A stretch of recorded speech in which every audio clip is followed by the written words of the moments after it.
কত যে দয়াময় তিনি, কত যে মেহেরবান। দয়ার ভালোবাসাকে তিনি 100 টুকরা করেছেন।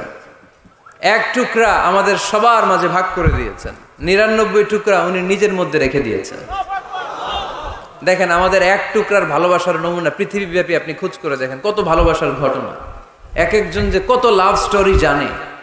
যদি জিজ্ঞেস করি ভাই একটা লাভ স্টোরি শোনান, আপনি ঘটনা শুনতে শুনতে নিজেই কাঁদতে শুরু করবেন। এত চমৎকার লাভ স্টোরি, এত চমৎকার ভালোবাসার উপন্যাস, এত চমৎকার নাটক, ভালোবাসার দৃশ্য দেখলে অবাক লাগে। আহা, বন্ধু বন্ধুর জন্য ভালোবাসা, স্বামী স্ত্রীর জন্য ভালোবাসা। নেপালের ওই যে কি যেন একটা এয়ারপোর্টে আমাদের ইউএস বাংলার একটা এয়ারক্রাফট ক্র্যাশ করেছিল, হ্যাঁ, হাজবেন্ড ওয়াইফ, কি নাম এটার, ত্রিভুবন ইন্টারন্যাশনাল এয়ারপোর্ট, ত্রিভুবন। এই